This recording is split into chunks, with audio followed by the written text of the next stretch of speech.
¿Cómo están? Muy buenas noches. Bienvenidas, bienvenidos a CNN Prime en una jornada con muchísimas informaciones y que siguen habiendo repercusiones de lo que ustedes vieron ayer en CNN Chile en Aquí se debate, nuestro programa de debate de los lunes, cuando el senador del Partido Comunista, el senador Nelo Núñez, sostuvo que el gobierno tenía que convocar a la ciudadanía a manifestarse, también ver qué cosas se podían hacer por decreto para efectivamente lograr hacer avanzar las reformas. Todo esto después de lo ocurrido con la presidencia del Senado y la ruptura de este pacto de gobernabilidad del Senado. Bueno, de ese tema que sigue hasta ahora, provocando repercusiones de temas internacionales, de la economía, en fin, también de las palabras de la alcaldesa de Providencia, Belín Matei, sobre esta idea de hacer comicios en 2 días. Bueno, vamos a estar cubriéndolo todo después de CNN Prime. Ustedes quedan informados. Así es que comenzamos con los titulares. La Corte Suprema reiteró su respaldo a revisar el proceso de nombramiento de los jueces luego de los cuestionamientos que vuelven a surgir por la presunta influencia del abogado Luis Hermosilla. El máximo tribunal además descartó asistir a la comisión investigadora de la Cámara de Diputados que indaga el caso Audio, el caso Hermosilla. El gobierno llamó a no generar un manto de dudas sobre el funcionamiento del sistema electoral. Esto luego de que la alcaldesa Belín Matei advirtiera sobre un eventual fraude en caso de realizarse los comicios en octubre en 2 días. El ministro Álvaro Elizalde enfatizó que la propuesta no es antojadiza y se basa en antecedentes técnicos evaluados en el CERVEL. En temas internacionales, siguen hasta ahora las labores de búsqueda de las 6 personas que están desaparecidas tras el choque de un buque de carga contra un puente en Baltimore. Desde el gobierno de Estados Unidos destinaron recursos para apoyar la reconstrucción, que según dijeron no será rápida. Y en el deporte, en un disputado partido, Chile cayó ante la selección de Francia por 3-2. Pese al resultado, la roja de Ricardo Gareca deja una sensación positiva entre los hinchas tras su primera gira internacional a cargo de la selección adulta. Todo esto y mucho más porque aquí comienza CNN Prime.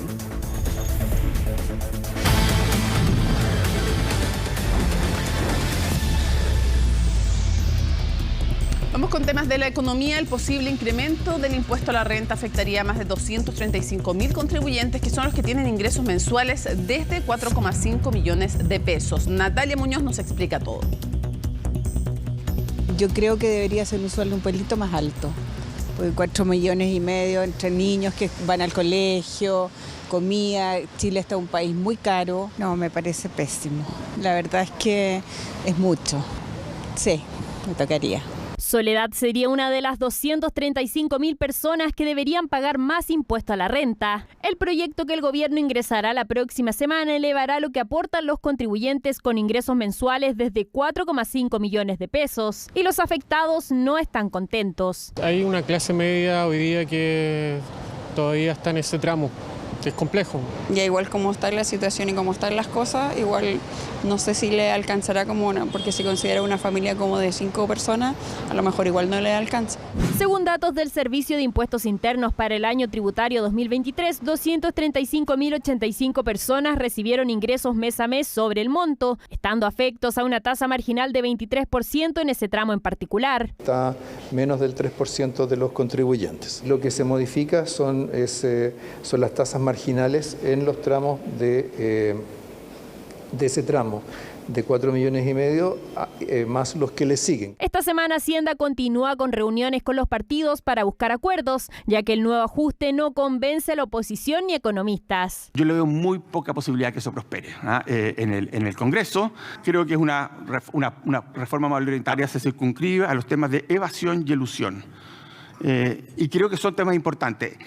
El ministro ha dicho que espera recaudar 1,5% del PIB por esas 2 cosas. Eso es absolutamente imposible. Esto recaudaría cerca de $500 millones para unas 230.000 personas que son las afectadas. Sigue siendo un proyecto que no va al hueso de lo importante, porque aumentar los impuestos hoy día significa generar menores incentivos a la inversión. Volviendo un año atrás, esta propuesta se parece mucho a la originalmente rechazada en la Cámara de Diputados, cuando no se aprobó la idea de legislar aquella reforma tributaria. En esa oportunidad, el alza propuesta comenzaba desde 4 millones de pesos de renta. Son rentas que en ningún caso dan para calificar a una persona como de elevado patrimonio o como súper rico, como se hablaba antiguamente, en ningún caso. O sea, se está afectando directamente todavía a personas que fundamentalmente están generando rentas a través de su esfuerzo, a través de trabajo. Nosotros vemos que hay bastante poco entusiasmo y tal vez un poco de desilusión, ¿cierto? Tanto en las pymes como en las grandes compañías de realmente avanzar hacia un pacto fiscal que reactive la economía. Eso es lo que uno escucha en nuestros clientes y en los empresarios. Ahora el Ejecutivo contemplaba elevar el impuesto a la renta desde el tramo de 3,2 millones de pesos, pero se dio a subir el mínimo a 4,5 millones. Propuesta apoyada por el oficialismo y por los contribuyentes exentos. Hay que ponerle impuesto a las personas que ganan mucho dinero. A mí personalmente me parece bien. Creo que en el fondo la sociedad tiene una responsabilidad fiscal. No gano 4,5 millones, así que no me afecta lo más mínimo, pero sí deberían pagar más impuestos. Cerca del 75% de los contribuyentes en Chile no paga impuesto a la renta, ya que genera ingresos por 866.000 pesos al mes o menos. De esa cifra para arriba se pagan impuestos progresivos, es decir, quien gana más, paga más.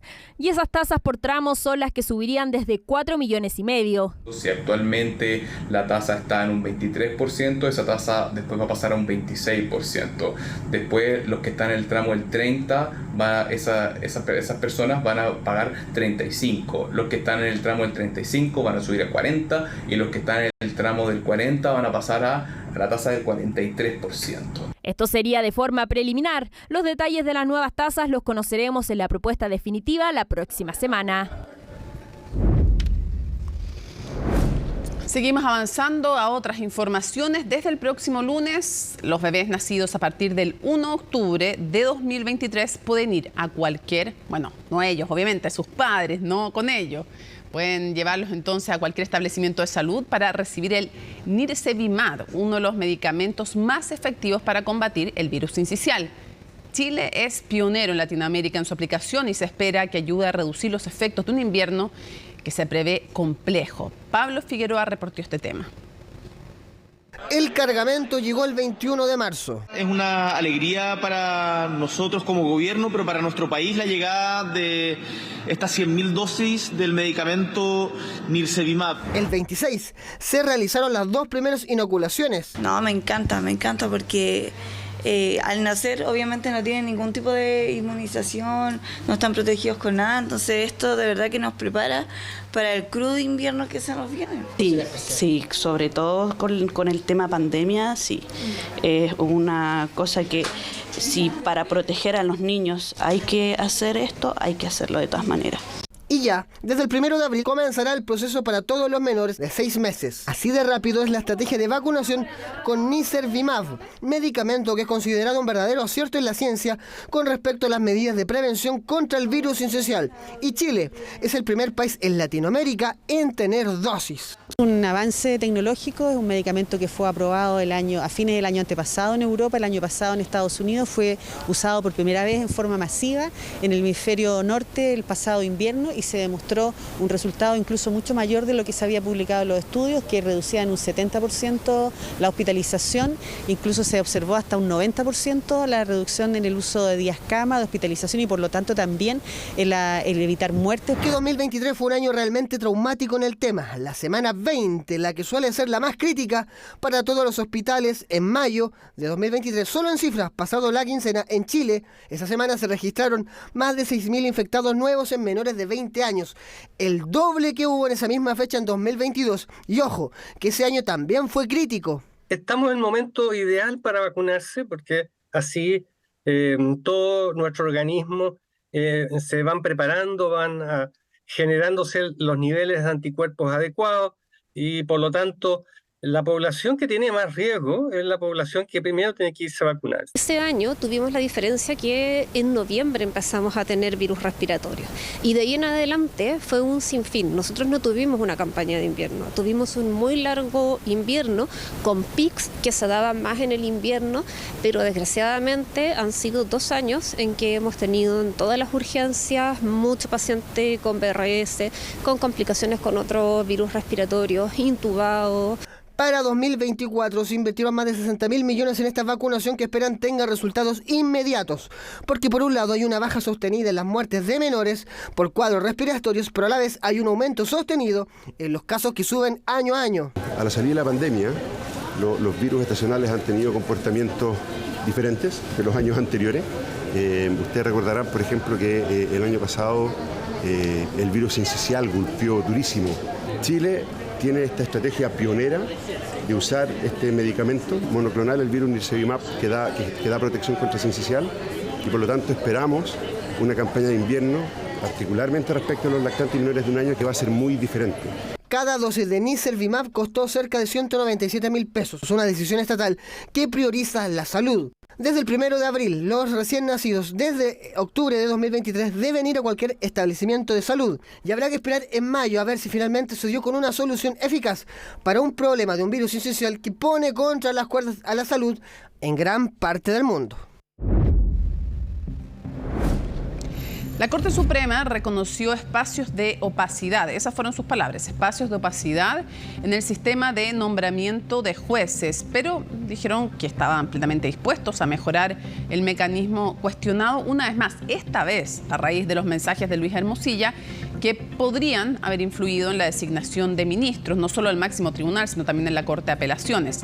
La Corte Suprema descartó su asistencia, todo esto al Congreso, tras la citación de la comisión investigadora del caso Audio, tema que reportó Estefanía Bustamante.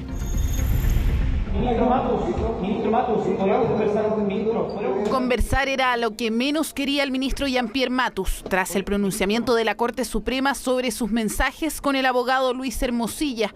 Evidente fue su molestia cuando vio a la prensa frente a la puerta de la cuarta sala.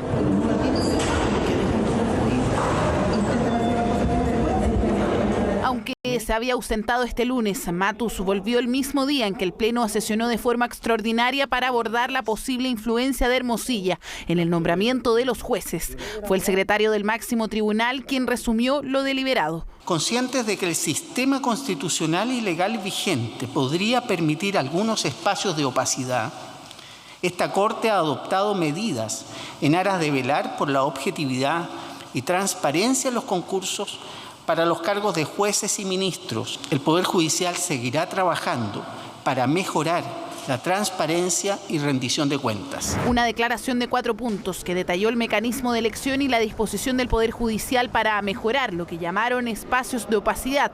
Por eso el Pleno recordó los cambios propuestos en los 2 procesos constitucionales, ambos fallidos. Esta Corte se ha manifestado reiteradamente de manera favorable en orden a revisar el proceso de nombramiento de los miembros de la Judicatura y ha instado por cambios en el sistema en los procesos constituyentes recientes. Nuestra propuesta es pública. Nosotros ya hicimos propuestas sobre el tema en los dos procesos constitucionales, son documentos formales entregados. Esa es la propuesta de la Por eso, pero eso se puede ocupar porque ya hay una postura. No todos han querido pronunciarse sobre un mecanismo al que ya se le han propuesto modificaciones en el pasado. Está, por ejemplo, el proyecto de ley que crea la Comisión Nacional de Nombramientos Judiciales, el cual está sin cambios desde 2021. Eché de menos que efectivamente se iniciara quizá una investigación sumaria respecto a aquellos 2 ministros, ¿cierto?, que fueron influenciados, o a lo menos hay aparente influencia, ¿cierto?, del señor Hermosilla en los nombramientos. Me parece que hay que abrir una mesa efectivamente entre los distintos actores, funcionarios, Cortes Supremas, Cortes de Apelaciones, jueces de primera instancia. Los jueces supremos además optaron por no asistir a la comisión investigadora que los invitó al Congreso a entregar antecedentes.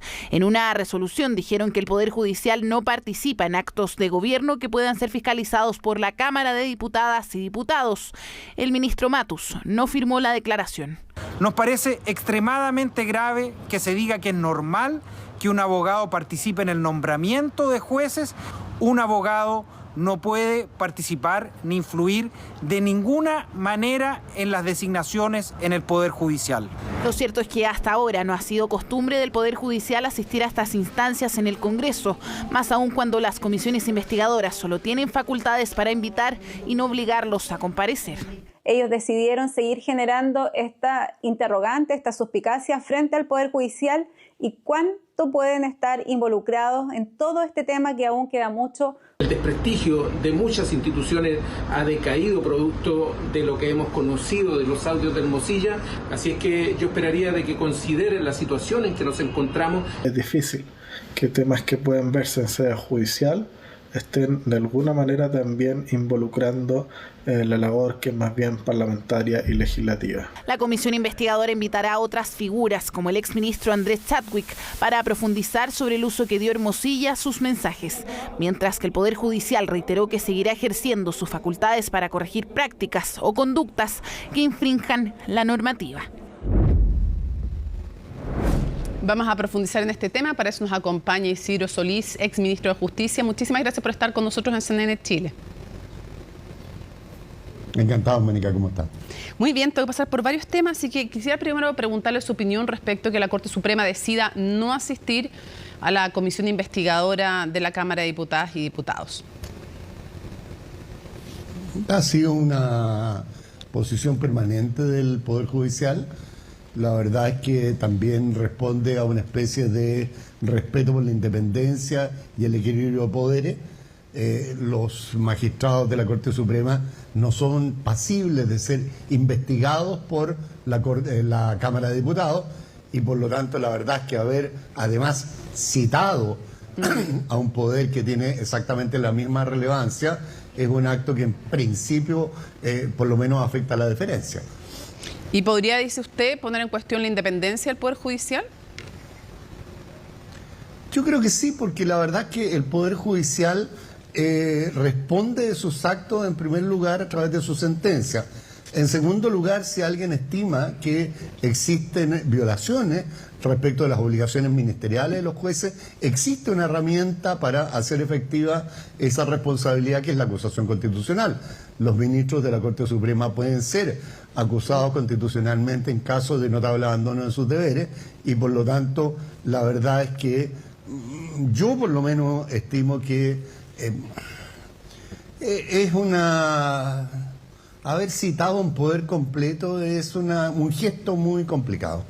¿Y ese es el gesto que usted dice entonces que podría poner en cuestión la independencia del Poder Judicial en caso de que ellos asistieran a la comisión? O sea, no veo la razón por la cual el Poder Judicial en su conjunto deba ir a... No, sí entiendo lo que dar usted solamente quería aclarar. Dar explicaciones ante otro poder. Por eso le digo, o sea, ir ante otro poder a dar explicaciones o asistir a esa comisión es lo que usted cree que pondría en cuestión la independencia. Es como si el día de mañana los diputados fueran citados por la Corte Suprema a explicar las razones por las cuales votan a favor o en contra de una determinada ley. O sea, sí. Tiene exactamente el mismo despropósito. Ya, le parece un despropósito. Quisiera preguntarle cómo ve la influencia de el abogado Hermosilla, la eventual influencia en nombramientos del Poder Judicial y trasciende, de hecho, el tema del propio abogado Hermosilla, la influencia que tienen destacados abogados de la plaza en aquello, en nombramientos en el Poder Judicial. Yo creo que hay que ser muy exacto y muy preciso en los términos. A ver. Una cosa es que la gente pretenda tener influencia en esos nombramientos y otra es que efectivamente lo tenga. Hay personas que se atribuyen determinado poder o determinada capacidad frente a otro y en realidad no lo tienen. Yo por lo menos tengo la experiencia, habiendo sido ministro de Justicia, de haber vivido el hecho de que mucha gente llama recomendando, llama pretendiendo influir en una decisión, pero un ministro de Estado que se supone que es una persona no solo con criterio formado, sino que además tiene algo de personalidad, está muy lejos de dejarse influir por una actuación de esa naturaleza. Ese solo hecho no es grave ya, porque para la Asociación de Magistrados dice que no es sorpresa, que sí hay influencia política y que efectivamente además dicen que hay opacidad, entre otras cosas. O sea, me imagino que no es sorpresa que haya influencia política de operadores, de abogados en los nombramientos del Poder Judicial. A mí siempre me ha parecido muy repugnante que existan personas que traten de transformar eso en una forma de corretaje. Porque el día de mañana eso también se puede transformar en tráfico de influencia. Por eso, el tema, existe. Mónica, es que como sociedad, sí existe, Mónica, pero una cosa es lo que se intenta hacer y otra cosa es lo que las instituciones de verdad hagan. ¿Usted me va a decir que no hay influencia política en el Poder Judicial en los nombramientos? A ver, si usted toma en consideración que de partida la designación de los ministros de la Corte Suprema es hecha por instancias políticas, por cierto que consideraciones políticas. La Corte Suprema, para un ministro de la Corte Suprema solo hace una quina, pero lo designa, el presidente elige una persona y lo somete a votación del Senado, que es una instancia absolutamente política. No, yo lo que le preguntaba es, vamos a desconocer que hay influencia externas a los que solamente debieran ser parte de este proceso para influir en los nombramientos, que hay campañas, que hay recolección de votos, que hay conversaciones, que hay lobby. Yo no puedo hablar más que por mi experiencia. Pero si usted mismo ha reconocido que hubo lobby con usted. Así es. Ya, pues. No, perdón. Yo reconocí que mucha gente me llamó. Eso es lobby. Lo que tendría que decir es que esa llamada... A ver, pero está bien, Mónica, pero esas llamadas a mí no me influyeron absolutamente en nada. O sea, yo ya conté, incluso de manera anecdótica, que cuando me di cuenta de que esto existía, la instrucción que di al personal del ministerio fue que en cada carpeta se pusiera una hoja en blanco y que cada persona, porque yo no tomé nunca esa llamada, esa fue una instrucción que se le dio a la secretaria, cuando alguien quiera recomendar a alguien, usted anota el nombre del que llamó y lo pone en una hoja en blanco. Yo no recibía llamadas de esa naturaleza. ¿Qué hizo usted con esos nombres? Porque decía Juanito Pérez, recomendado por este y por este. ¿Qué hizo con esa hoja? ¿A quién le contó? ¿Quiénes habían llamado? A nadie. A nadie. Solo quería saber quiénes eran las personas que llamaban, entre otras cosas. ¿Y para qué quería saberlo? Por un tema de prudencia. Porque uno necesita, como autoridad, saber qué tipos de influencias se están tratando de usar. Ya. Pero usted entonces me considera que la ciudadanía no tiene idea, porque usted no le contó a nadie, ni por todos los casos que nos hemos enterado, la ciudadanía no sabe quiénes están intentando influir y qué logran. No sabemos. O sea, yo tengo la impresión de que eso, lo más probable, yo he leído en la prensa nacional muchas veces, han existido estos escándalos y han existido lobistas de distinto tipo y hemos conocido, el otro día salió una nota de un señor que tiene un alias, El Pingüino, que al parecer participaba muy activamente en los intentos de designar ministros de Cortes de Apelaciones y de Corte Suprema. Sí, muy cercano a Esas Guido cosas Girardi. son bastante conocidas. No tengo idea, yo no lo conozco.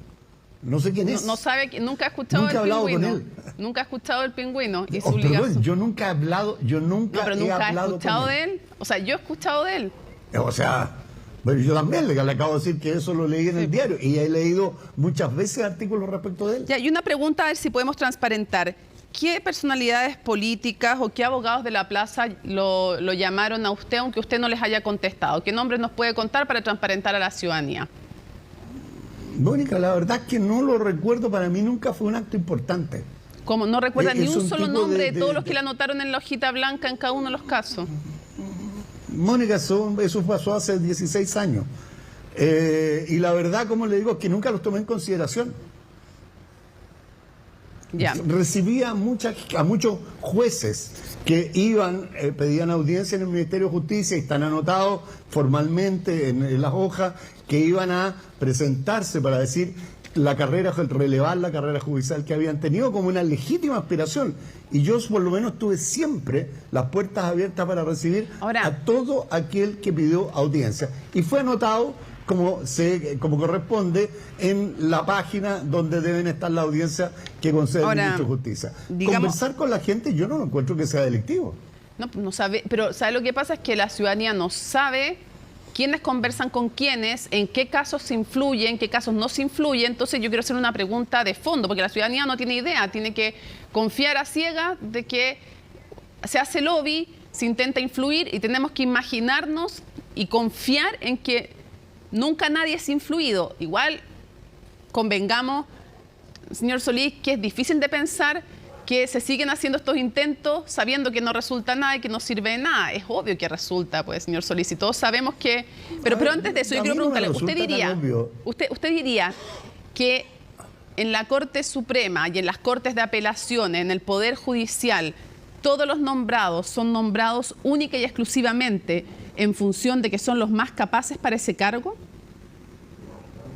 En las ocasiones en que yo participé en esas designaciones, siempre tuvimos en consideración la carrera de cada una de esas personas, la capacidad que habían mostrado, la idoneidad que tenían como jueces, y de una u otra manera también se hacía una evaluación respecto de, por decirlo de alguna forma, de las escuelas de derecho que seguían, porque estábamos convencidos de que en el Poder Judicial, como en todos los organismos del Estado, debe existir un cierto pluralismo cultural, en que donde uno no puede llenar una Corte Suprema solo de ministros muy, entre comillas, progresistas, ni tampoco de ministros muy, como que se llama, conservadores, porque si no, no se expresa finalmente el valor de la pluralidad de la sociedad. Pero entiendo lo que usted me dice, pero la pregunta... Por lo tanto, uno estudia a las personas. Sí, pero entiendo lo que usted me dice. Hago incluso fe de lo que usted me dice, pero no estoy hablando de usted solamente. La pregunta fue general. Hay N críticas. La Corte Suprema reconoce que hay opacidad. La Asociación de Magistrados denuncia que hay tráfico de influencia.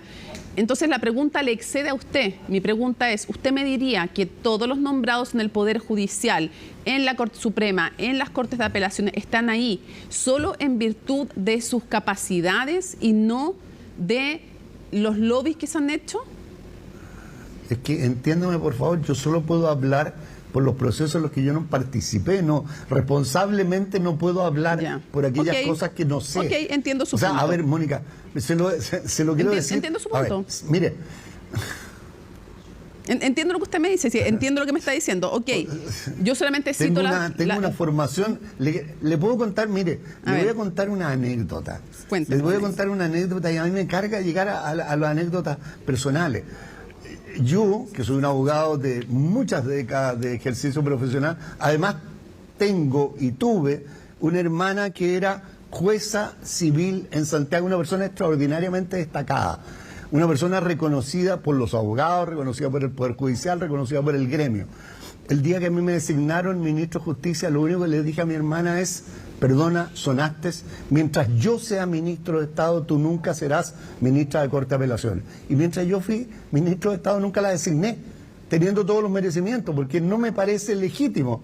Finalmente fue designada en otra administración. Pero que cuando yo tengo una cierta formación, Mónica, a la que respondo. Actúo así, usted me pregunta y yo puedo responder por mí, no puedo responder por más gente.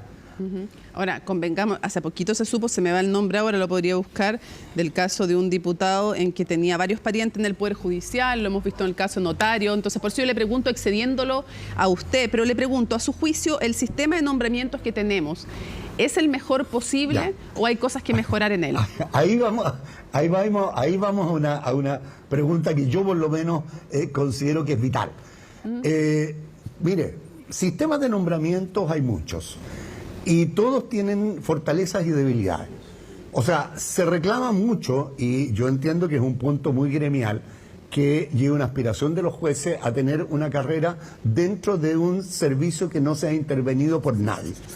Eso se ha hecho en el mundo, y eso ha terminado, desgraciadamente, dando lugar a muchas historias de nepotismo, y en Chile también, usted lo acaba de decir, si usted revisa los conservadores, los notarios, hay apellidos que se repiten y los jueces, de una manera bastante masiva y que corresponden a ¿cómo que se llama? Pero que los jueces pueden hacer una carrera, pero los notarios, los conservadores son designados ¿cómo que se llama? Por los estamentos del Poder Judicial y responden a apellidos de quienes han sido miembros de la Corte Suprema en el pasado.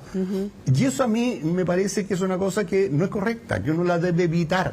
Y el otro problema que han tenido ¿cómo que se llama? Estos nombramientos internos es que se vuelven endogámicos, se designan solo entre ellos, crecen de repente, ¿cómo que se llama? Fenómenos que son más bien de clientelismo interno o de colectivización de intereses. Y eso es malo.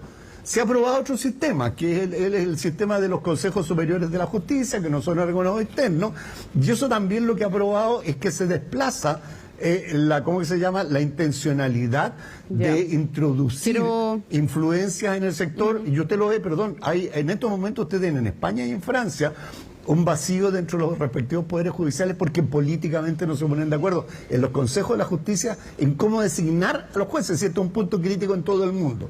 Y por lo tanto, yo personalmente considero que el sistema que nosotros tenemos en que participan los tres poderes del Estado, participa el Poder Judicial revisando y formando las ternas y las quinas, y por lo tanto son ellos los que deciden quiénes son los mejores. Luego participa el Poder Ejecutivo, y en el caso de la Corte Suprema participa el Senado.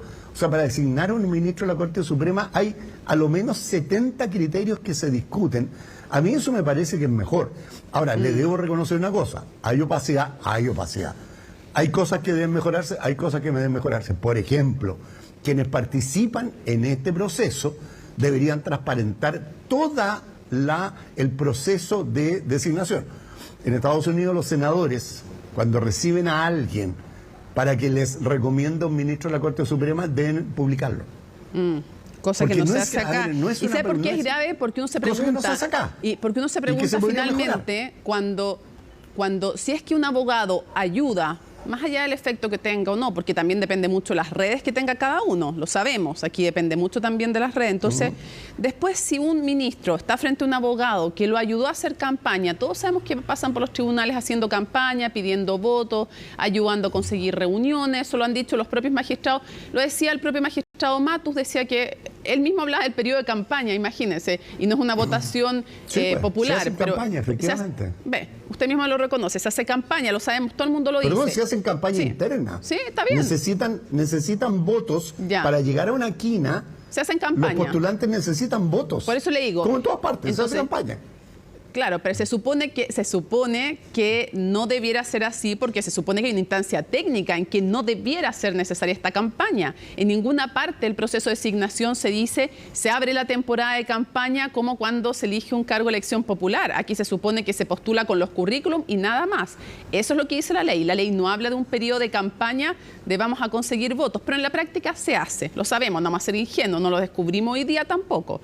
Entonces, la pregunta es, claro, hay un abogado que ha ayudado eventualmente a alguien que llega a ser ministro de la Corte de Apelaciones, de la Corte Suprema, y después ese mismo abogado llega a alegar frente a ese magistrado que lo ayudó. Su colega, que no ayudó a ningún abogado, está en igualdad de condiciones, probablemente siente legítimamente, o está en lo correcto legítimamente, que no está en igualdad de condiciones. A ver, un juez decente lo que debería hacer en ese momento es inhabilitarse. ¿Y si no el es juez decente? No está obligado a recibir ese alegato. Y si no lo hace, comete un delito. Y si no sabemos es un delito y si no ministerial. sabemos de esa inhabilidad y no se inhabilita, estamos en la opacidad. Pero por eso, exactamente, y por eso claro. lo que en realidad uno debe perseguir, Mónica, es la transparencia. Eso. Y ojalá existiera transparencia total. Ojalá, ¿cierto? Quiero cerrar porque con en definitiva, en pro de la transparencia. Sí, en pro de la transparencia quiero llevarle un tema porque se nos va acabando el tiempo, del cual también se ha hablado bastante.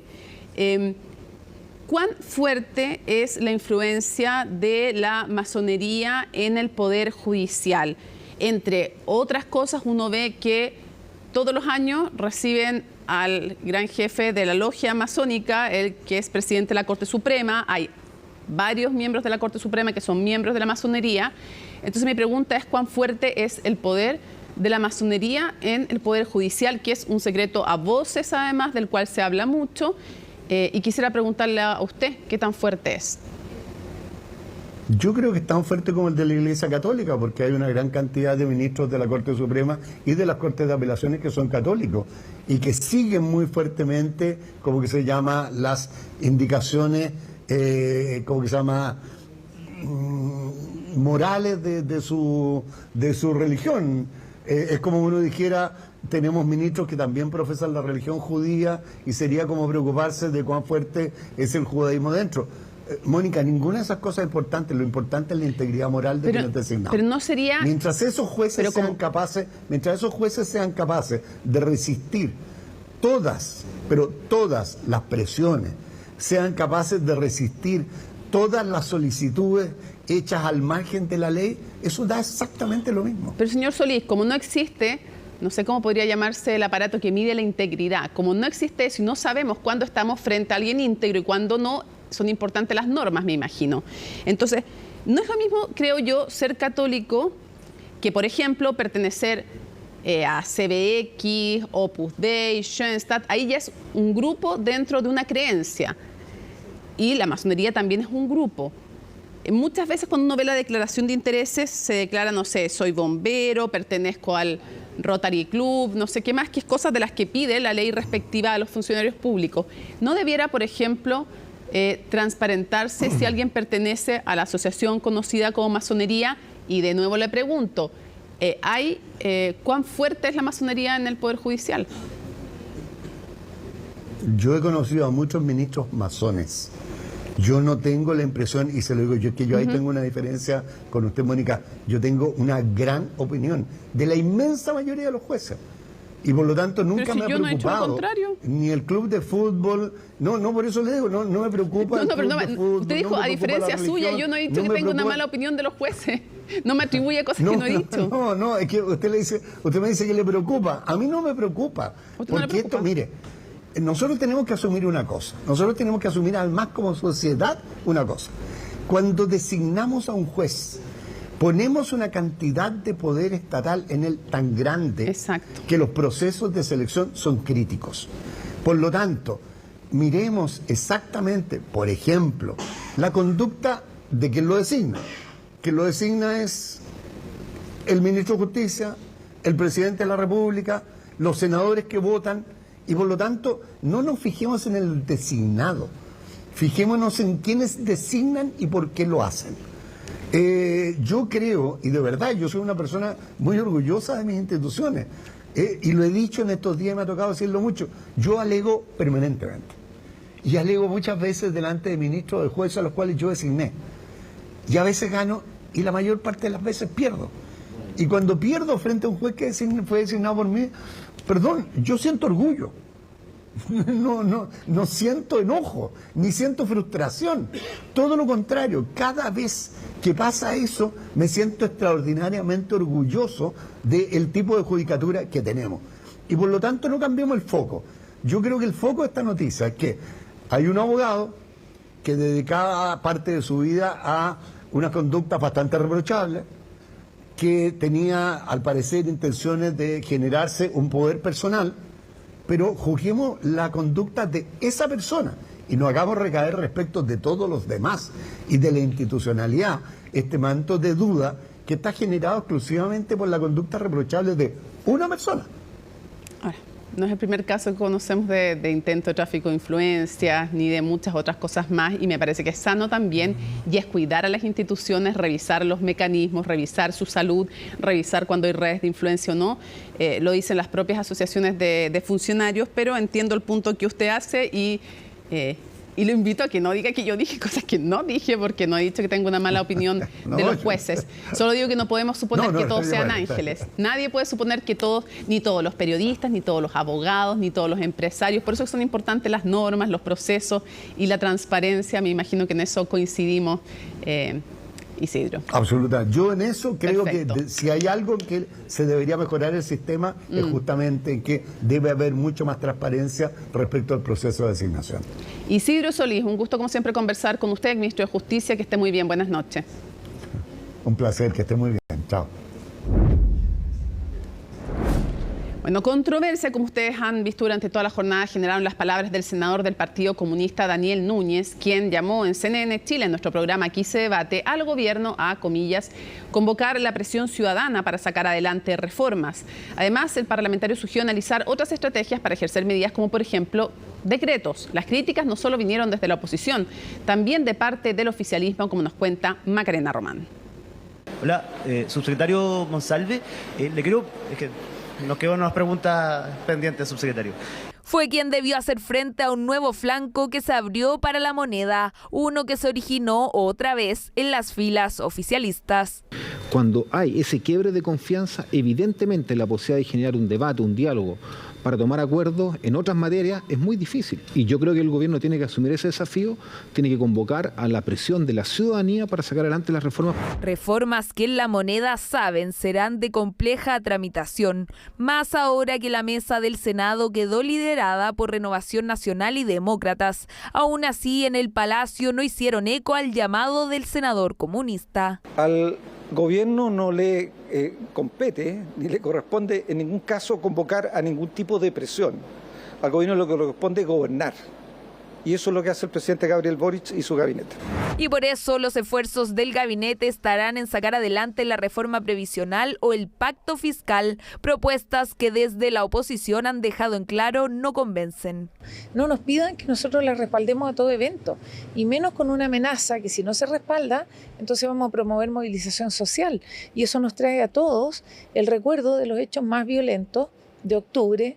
Nosotros creemos que el Partido Comunista ya ha ido asumiendo que es posible un cambio de gobierno en 2 años más y por lo tanto lo que está construyendo es un cimiento de oposición al futuro gobierno. En eso están los parlamentarios del Partido Comunista. Y fue el mismo Partido Comunista que salió en defensa de su senador. Lautaro Carmona aseguró que hay críticas que son manifestaciones de ignorancia e insistió que lo que quiso plantear el parlamentario es que el gobierno debe considerar la presión social. Lo que él dijo es que el gobierno debe considerar, no convocar, en los mecanismos que van a estar presentes en la política, pero no le toca al gobierno.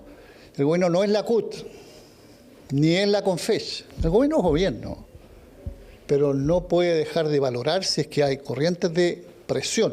Presión que, según palabras del senador Núñez, se puede ejercer también a través de otras estrategias, como decretos que no conlleven proyectos de ley. A veces, cuando uno estudia bien las normas constitucionales, encuentra espacio para hacer cosas por decreto. Nos ha costado tanto volver a estabilizar Chile después del estallido social, que no puedo creer nuevamente este tipo, ¿no es cierto?, de irresponsabilidad. Pero las críticas no solo vinieron por parte de la oposición. El socialismo democrático mostró sus diferencias con las declaraciones del senador Núñez. Más que un quiebre brutal, lo que tenemos en el Senado es que somos minoría y en democracia eso no se arregla incitando a la presión social, sino más bien agotando todas las instancias de diálogo. Los partidos políticos somos un instrumento para ello, las organizaciones sociales también tienen una función importante y el gobierno es plenamente consciente de las necesidades de la ciudadanía. En el Frente Amplio, eso sí, Núñez tuvo respaldo, evocando la acción social. Junto con los espacios de diálogo y de buscar acuerdo con la oposición, es fundamental que la ciudadanía pueda expresarse sobre las necesidades y las urgencias que tienen. Declaraciones que nuevamente generan diferencias al interior del gobierno y que en vez de aportar en el trámite legislativo, suman un nuevo flanco al interior del oficialismo. En medio de las presiones por su salida del cargo ante su próxima formalización, el general director de Carabineros, Ricardo Yáñez, participó en La Moneda de la ceremonia de promulgación de la Ley de Ciberseguridad. Tras la actividad, el jefe policial afirmó que va a seguir trabajando hasta el último minuto. Los detalles con Colomba Eijols. Luego de su aparición en una ceremonia en La Moneda, el general director de Carabineros rompió el silencio. La autoridad se dirigía a su vehículo cuando fue abordado por la prensa, quienes le consultaron por su permanencia en el cargo. Yo voy a trabajar hasta el último minuto, como lo he dicho siempre, y esperemos que las cosas se den como tienen que hacerlo. Pero ¿cuál sería el último minuto? Desde el Ejecutivo han indicado que se trataría de su formalización el próximo 7 de mayo, la cual marcaría un punto de inflexión sobre la permanencia de Yáñez en el cargo. Sin embargo, el jefe policial, que cumple su periodo al mando de la institución en octubre de este año, prefirió omitir la fecha de término de sus labores, dejando abierta la pregunta. Él está cumpliendo el rol de general director de Carabineros y es lo que le corresponde hacer porque el cargo que ocupa por confianza del presidente de la República. En el caso de las formalizaciones son puntos de inflexión fundamentalmente porque implica cuidar las instituciones. Cuando alguien es formalizado, evidentemente tiene una tarea que cumplir, que es su defensa. Defensa en torno a su eventual responsabilidad de mando por omisiones en delitos ocurridos en el marco del estallido social de octubre de 2019. En la audiencia también serán formalizados Mario Rosas, ex general director de Carabineros, y Diego Olate, ex subdirector de la institución. El argumento de que tiene que defenderse es bastante, diría, desde un punto de vista jurídico rudimentario, porque no es el general el que se está defendiendo. El general entrega antecedentes y eso está documentado y son los abogados los que han asumido la defensa. O sea, aquí existe división del trabajo. Sin embargo, desde el Ejecutivo sostienen dicho argumento, aunque las declaraciones del ministro de Justicia, Luis Cordero, en entrevista con Tolerancia Cero, darían a entender que estarían en busca de que sea el mismo Yáñez quien presente su renuncia antes de ser formalizado, tal como lo hizo el ahora exdirector de la Policía de Investigaciones, Sergio Muñoz. Aparentemente, la sugerencia habría sido desestimada por el jefe policial en el mensaje que entregó. En primer lugar, una comunicación explícita respecto a que él no va a renunciar al cargo. En segundo lugar, una respuesta también muy directa a lo que sugirió en su minuto el ministro Cordero respecto a que Yáñez evaluara una posible renuncia. Y en tercer lugar, le mete muchísima presión al gobierno para tomar una decisión. La situación del general Yáñez es enteramente distinta a la situación que enfrentó el exdirector de la Policía de Investigaciones. El ministro de Justicia en algún minuto salió a decir que el general Yáñez tenía que hacer lo mismo que había hecho el exdirector de la Policía de Investigaciones. Nunca estuve de acuerdo con esa posición. Dados los últimos hechos concurridos en la Policía de Investigaciones, la aprobación de dicha institución cayó 26 puntos, según la última encuesta Plaza Pública que realiza CADEM, mientras que Carabineros restó 3 puntos en la categoría. Complejo escenario que enfrentan las dos instituciones policiales del país, las mismas que están a cargo de lo que hoy es la máxima preocupación de los ciudadanos ante la crisis de seguridad. Se requiere en este caso tener una jefatura de una institución tan importante como Carabineros de Chile dedicada de lleno a esta labor de seguridad y no a estar preocupada en este caso de su defensa. Esperemos que esto sea una cuestión que el gobierno tome apunte y en definitiva también requiera la salida del general Yáñez. La defensa de Ricardo Yáñez, en tanto, ha apostado por dilatar su formalización. De hecho, ha intentado anularla en 2 ocasiones, pero en ambas el séptimo juzgado de garantía rechazó las solicitudes. Se espera que la audiencia, que tiene fecha para el 7 de mayo, dé claridad sobre la continuidad del actual general director de Carabineros. Contraria a desarrollar la elección de octubre en 2 días, se manifestó la alcaldesa de Providencia, Evelyn Matei. La militante de la UDI planteó que podría ocurrir un fraude electoral, un planteamiento que fue cuestionado transversalmente. De ello nos cuenta en su informe Denise Monsalve. La posibilidad de fraude es enorme. Me carga el tema de una elección en 2 días. De verdad, muy malo.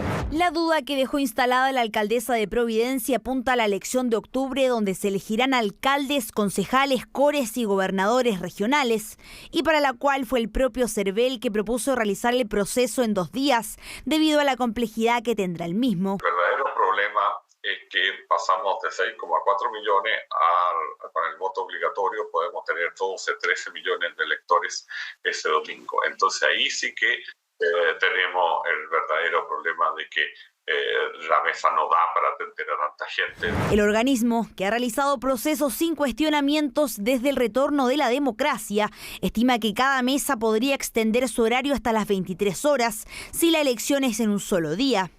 Pese a ello, la eventual candidata presidencial de la UDI sugiere otras medidas. ¿Por qué no ponen más? Porque no ponen más establecimientos, más. Todos vamos a estar de acuerdo en eso. Pero 2 días de elecciones, la verdad es que el fraude es casi imposible de controlar. Algo similar opinó la alcaldesa de Providencia en la elección de 2021, cuando ocurrió una votación en 2 días por la pandemia. Dejar los votos sin contar en la noche es absolutamente inaceptable, porque al día siguiente las acusaciones de fraude van a ser por todos lados. El proceso de 2021 no tuvo denuncias o irregularidades, por eso en el gobierno no comprenden ni comparten el sembrar dudas respecto al trabajo que desarrolla el CERVEL en las elecciones. Lamentamos que se genere un manto de duda respecto al sistema electoral chileno, que es ejemplar, más aún cuando ya hubo una experiencia exitosa que se implementó bajo el gobierno pasado de un diferente signo político. Yo creo que es perfectamente posible tener un proceso transparente y seguro. No solo los antecedentes técnicos son compartidos por el mundo político, también la transparencia y eficiencia con los que se realizan los procesos electorales en Chile. Desde el mundo de la política tenemos que apoyar dicha moción y en eso felicitar al gobierno que presentó un proyecto de ley para que esto se desarrolle en este sentido. Lo que ha hecho la alcaldesa Matei me parece una irresponsabilidad que no es propia de quien pretende ser candidata presidencial en nuestro país. Los chilenos a veces somos desconfiados, somos chaqueteros, vemos dónde puede estar la trampa, claro, qué va a pasar con las urnas, ¿no es cierto?, entre la noche y el sábado, pero yo tengo plena confianza en el profesionalismo del CERVEL, que lo ha demostrado en muchas elecciones. Pese a los cuestionamientos, el gobierno confirmó este martes que solo resta resolver algunos aspectos técnicos para poder enviar el proyecto de ley. Una propuesta que, de no aprobarse, obligaría a extender la jornada electoral por varias horas. 2 escenarios inciertos que se definirán en los próximos días.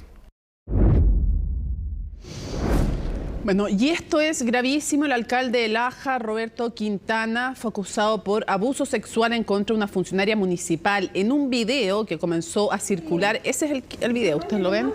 Se logra ver al jefe comunal tratando de besar en reiteradas ocasiones, de hecho 14, a una de las trabajadoras de la municipalidad que se niega y que le dice que se vaya, que siga su camino, siga trabajando.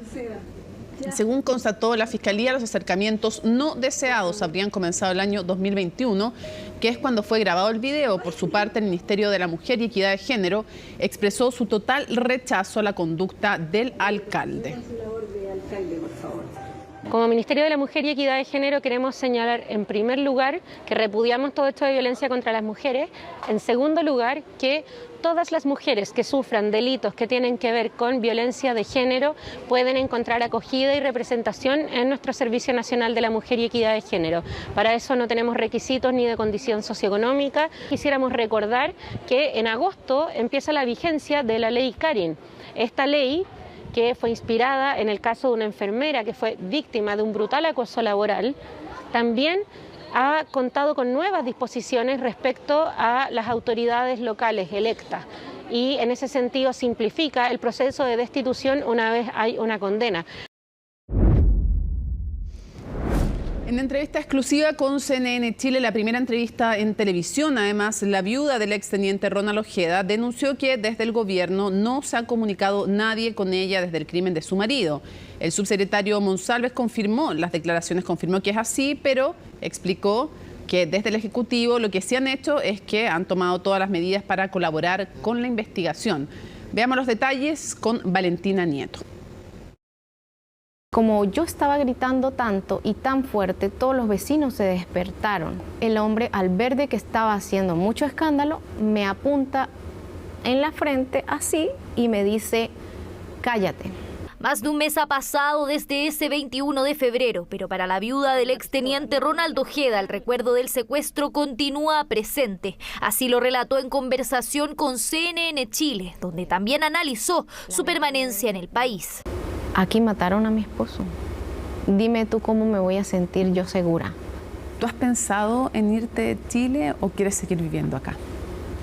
Como te digo, no estoy segura en Chile y lo más probable es que más adelante yo tenga que salir del país. Aunque asegura no ha recibido amenazas, dice que un familiar del exteniente sí las recibió aún estando fuera del país. Y se quejó además de que ninguna autoridad del gobierno se ha comunicado con ella, cuestionamiento que llegó hasta La Moneda. ¿Cuál es la explicación que entrega el gobierno? ¿No hay un interés en poder contactar con la familia del teniente Ojeda? ¿O cuál es la explicación? Fue el subsecretario el que debió dar un paso adelante para despejar las dudas sobre las acusaciones que realizó la viuda del exmilitar. Eso es efectivo. No tengo información de que una autoridad de gobierno haya tomado contacto personal con la viuda del teniente Ojeda. Tema complejo de abordar en el gobierno con acusaciones hacia el propio subsecretario. La firma de un convenio policial con Venezuela le costó varias críticas al Ejecutivo en medio de la búsqueda de Ojeda. Contexto que dicen condicionó la comunicación con su familia. Es un contexto donde se acusa al gobierno prácticamente de colaborar entregándole información eventual al gobierno venezolano por una operación de inteligencia. Ese es el contexto en el que se da esto. No hubo contacto, pero aseguran han tomado todas las medidas para colaborar con la investigación, la que hasta ahora mantiene solo un detenido de 17 años que no habría participado directamente en el secuestro. Creo que el gobierno pudo haber sido más proactivo y haberse involucrado más, al menos desde la perspectiva humana, para acompañar a la familia y para dar una señal de que estas situaciones no se van a volver a repetir. Es impresentable que el subsecretario y este gobierno no se haya contactado con las víctimas del secuestro y asesinato político de un ciudadano que estaba acogido en este país. Esto es inaceptable. Yo hago un emplazamiento al gobierno, a la ministra Toá, que se haga cargo. No puede ser que dejen abandonada a esta familia a su suerte, sin siquiera contactarse con ellos. ¿Se han preguntado cómo están? ¿Tienen alguna ayuda psicológica? Lo cierto es que tanto la viuda como su hijo han recibido apoyo psicológico, eso sí, desde la unidad de víctimas y testigos de la Fiscalía. La ayuda también habría llegado desde la municipalidad, pese a que no fue lo esperado por la familia de Ojeda.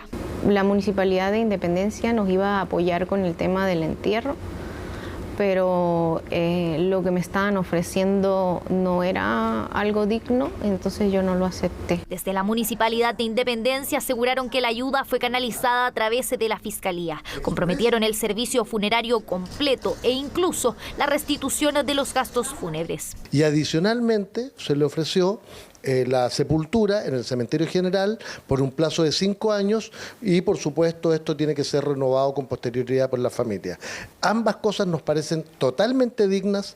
Secuestro de Ronaldo Ojeda que sigue sin esclarecerse. Su familia no ha tenido novedades de la indagatoria de carácter reservada. Pese a esto, la viuda del exteniente dice aún confiar en la justicia chilena, la que espera pueda encontrar a los otros responsables de la muerte de su marido.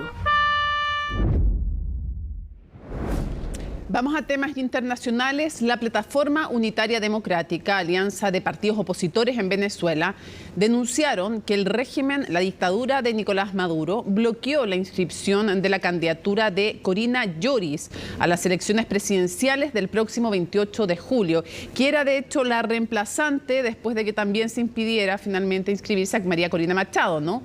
Bueno, la situación generó reacciones en ese país y también en Chile, como nos cuenta Francisca Cárdenas en su informe. Mis derechos como ciudadana venezolana están siendo conculcados al no permitirme acceder al sistema. Así la académica Corina Lloris denunciaba que la noche del lunes el Consejo Nacional Electoral venezolano le negó el acceso al sistema para inscribir su candidatura presidencial y así competir en los comicios del próximo 28 de julio. En este momento yo represento la unidad política del país, que creo que en mucho tiempo, por no decir nunca, se había visto de la forma como hemos visto, de la unidad representada en las fuerzas políticas venezolanas. Hasta el lunes, Nicolás Maduro y otros 11 candidatos lograron registrarse para competir en las elecciones, pero los partidos de la oposición acusaron que el régimen bloqueó su intento para entrar a la contienda como una forma de inhabilitar a la líder opositora María Corina Machado, quien en octubre pasado ganó las primarias de la oposición. Es que nunca se abrió la tarjeta para la inscripción, la posibilidad de que la Mesa de la Unidad Democrática inscribiera candidatos. Nunca se abrió, pasado las 12 de la noche. María Corina, ¿apoya o rechaza la candidatura de Manuel Rosales? Mi candidata es Corina Lloris.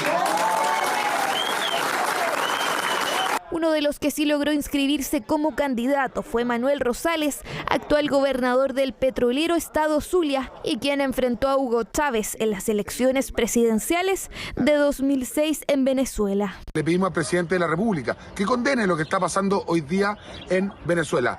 No puede ser que en un mundo como hoy no exista la democracia y poder competir legítimamente. El silencio del presidente Boric ante la persecución de opositores solo puede interpretarse como un apoyo a la violencia de la narcodictadura venezolana de su conglomerado político. También hubo reacciones en el Partido Comunista, donde fue el presidente de la colectividad quien salió al paso de los cuestionamientos. Trataría de preguntarme por qué otros sí se inscriben.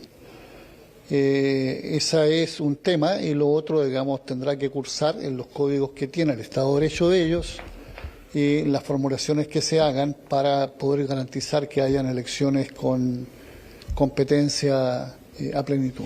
Y es que más temprano Maduro formalizó su candidatura sin contratiempos, buscando mantenerse en el poder. Es más, no desperdició la ocasión y aseguró que habrá elecciones con o sin la oposición. Da lo mismo la palabra que uno le quiera poner, pero en Venezuela no hay democracia, no se cumplieron los acuerdos de Barbados, el presidente Maduro no ha cumplido su acuerdo de tener elecciones justas y limpias para la oposición.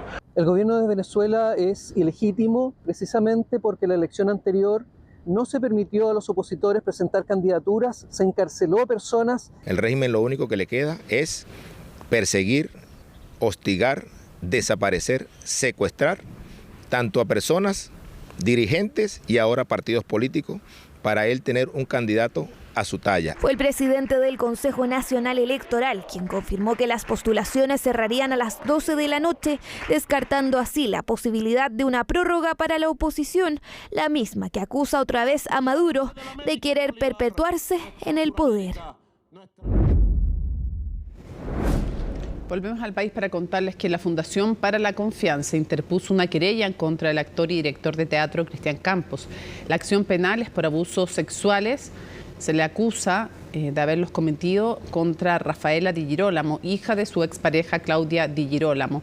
El presidente del directorio de la Fundación para la Confianza, José Andrés Murillo, informó en su cuenta de X que Campos, son sus palabras, comillas, utilizó su posición asimétrica para confundir, controlar y cometer abusos, cierre comillas, en contra de Rafaela. Agregó que esto, comillas, le provocó un daño enorme y como a muchas víctimas de abuso sexual le tomó largo tiempo recuperar fuerzas. Afirmó además que la organización ha entregado a Rafaela tanto apoyo humano como legal. En tanto, Cristian Campos informó que ya fue notificado de la querella, dijo estar tranquilo y que junto a sus abogados prepara la respuesta del caso. Este 26 de marzo se conmemora el Día Mundial de la Prevención contra el Cáncer Cervicuterino, una enfermedad que provoca la muerte de 800 mujeres chilenas al año, según datos del Observatorio Global del Cáncer. ¿Cómo prevenir? ¿Cuál es el rol de educación en esta materia? Lo vamos a ver y aprender en la nota de Camila Soumastre. Mucha gente no sabía que era el virus del papiloma humano o no sabía que tenía una vacuna. Es importante saber porque uno tiene familiares, conocidos, mujeres que pueden pasar por esta situación. Se trata del primer programa educacional enfocado en la prevención del cáncer cervicuterino, dado a conocer en el Día Mundial contra esta enfermedad. Una iniciativa lanzada por la Fundación Arturo López junto con el auspicio del Ministerio de Salud y Educación. Proyecto que busca impactar a 7.950 estudiantes de enseñanza media en 21 establecimientos de la región metropolitana. Surge de la necesidad de apoyar el llamado de la Organización Mundial de la Salud a erradicar el cáncer cervicuterino. Es importante que los jóvenes, la comunidad escolar participe y haga suyo este llamado, o sea, entender que ellos tienen un rol muy activo en el cuidado de su salud. ¿Cuál es su causa y cómo se previene el contagio del virus del papiloma humano? Razón del 95% de este tipo de cáncer eran algunas de las dudas que presentaron los niños y niñas del plan piloto aplicado en Quinta Normal. Preguntas que fueron resueltas por medio de la educación sexual. Fueron explicando cómo todas estas enfermedades también afectan en un nivel social, en un nivel emocional, en un nivel familiar y cómo sobrellevar estos tipos de problemas. Como por ejemplo si vemos que tenemos una enfermedad de transmisión sexual que no nos tiene que dar vergüenza, que tenemos que comunicarlo. Yo igual era un poco ignorante sobre este tema, pero todas estas mismas cosas me ayudan a saber más. Nos enseñaron a colocar condones, nos recalcaron lo importante que era ir a todas las vacunas, preocuparse de esas cosas y no saltar nada, porque todo eso ayuda con este cáncer. Vacunación que es relevante cuando 2 mujeres fallecen al día en Chile por esta enfermedad. Esquema de inmunización que es obligatorio para niños y niñas de 4º y 5º básico y que ahora vienen a sumarse nuevas variantes del virus.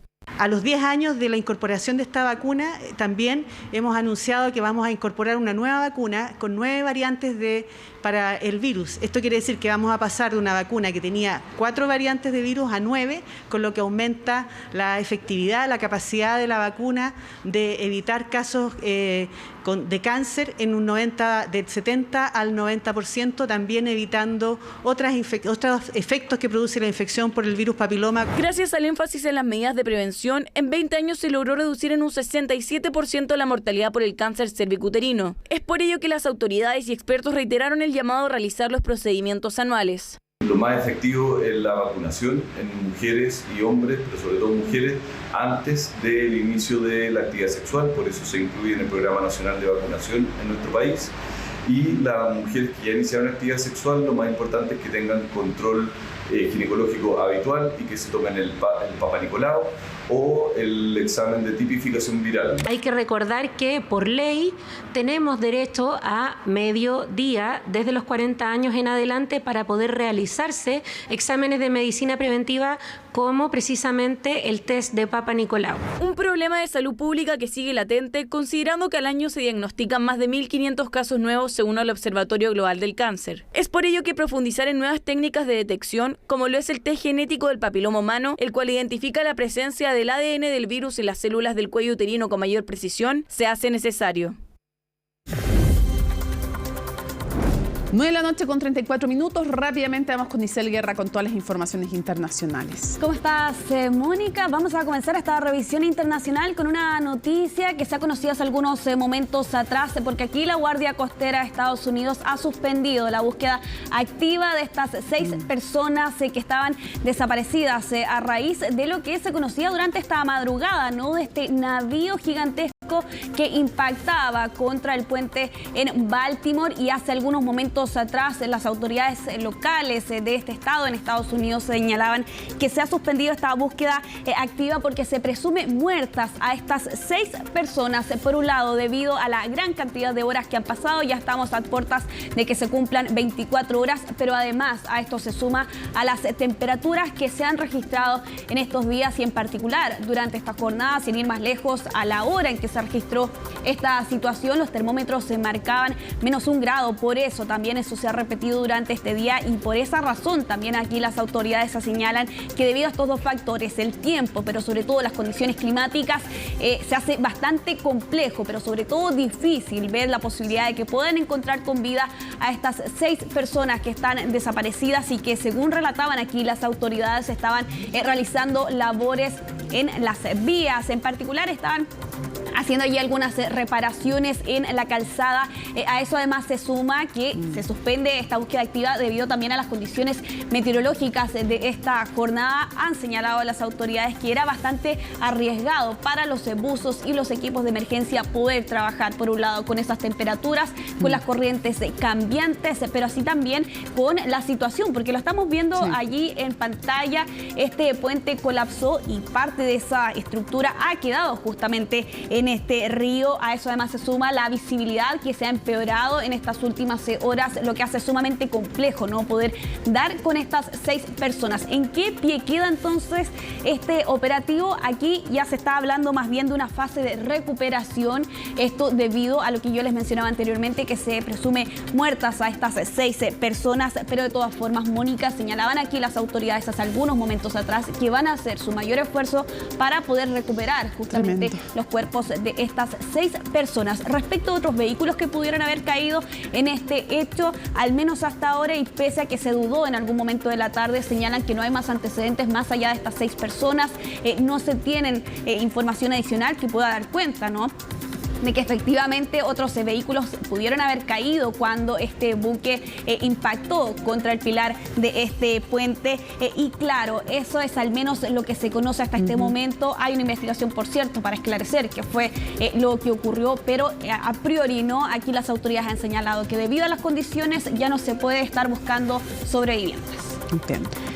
¿Continuamos? Vamos, de hecho, justamente en esa misma línea, a revisar un informe que preparó Cristina Avilés, donde da cuenta de justamente todo lo ocurrido durante esta jornada y también la investigación que ha estado llevando a cabo en estas primeras horas respecto de las razones que podrían explicar cómo fue lo que ocurrió esto durante la madrugada. Vamos a ver.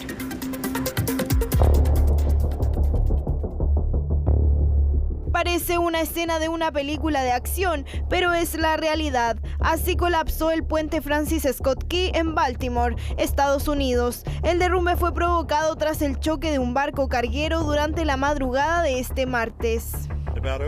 Alrededor de la 1:50, nuestra primera unidad llegó al lugar e informó de un colapso completo del Key Bridge. La estructura que tiene más de 50 años, que está en Baltimore, ha sido reconocida, apareció en varias series de televisión, es icónica, conecta dos partes importantes de la ciudad y tiene un tráfico vehicular importante en forma diaria. El puente de 2,6 kilómetros de longitud está ubicado en el puerto de la ciudad de Baltimore, en el estado de Maryland.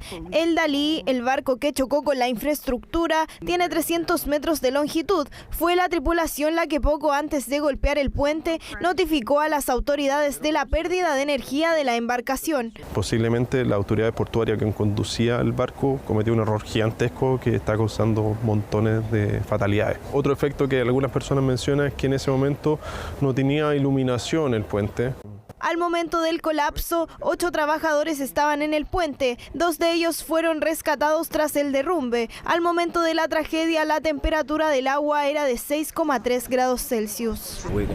Vamos a seguir trabajando en colaboración con todas las partes del gobierno para hacer todo lo que podamos para salir de esta tragedia. Estamos hablando de temperaturas de 9 grados y un poco menos, como las que hay en el sur de Chile, y un ser humano no puede durar más de 2 o 3 horas en ese ambiente, ¿ok? Independientemente que pueda flotar, se muere de frío, lamentablemente.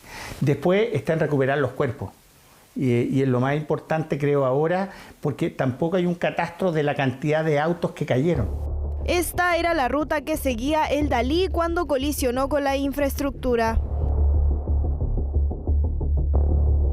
El buque quedó absolutamente sin capacidad de poder controlar la propulsión si es que no la perdió.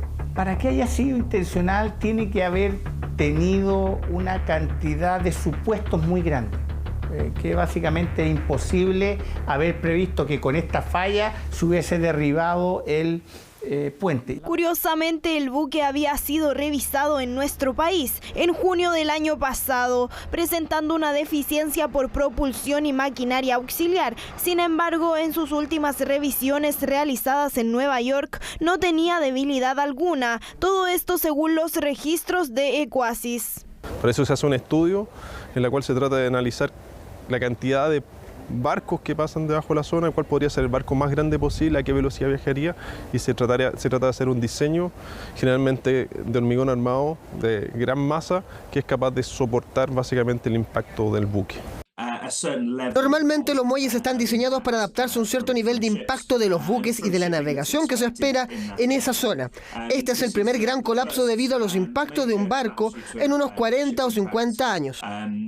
Un accidente que ha traído varias consecuencias. Una de ellas es el cierre del puerto, por lo que las autoridades temen consecuencias económicas. Otra es la desconexión entre ambas partes de la ciudad y que al parecer no sería posible restituirla con prontitud. Una construcción de un puente de ese estilo podría demorar unos 3 o 4 años. ¿Okay? Y la desconstrucción podría demorar unos 2 o 3 años más, entonces podría ser un proceso bastante largo. Yo creo que lamentablemente o buscan una solución alternativa o se va a perder esa conexión durante largo tiempo. La Organización Marítima Internacional tiene una serie de protocolos con respecto a esto. Yo creo que aquí se va a repensar el apoyo a remolcadores en las maniobras de entrada o salida del puerto, sobre todo en cercanía de puentes. Como un llamado de atención a tomar nuevas medidas sobre mantención de infraestructura y sistemas encargados de los barcos transportadores, se derrumbó como si nada uno de los puentes más icónicos que tenía Estados Unidos y que al menos prontamente no podrá ser recuperado.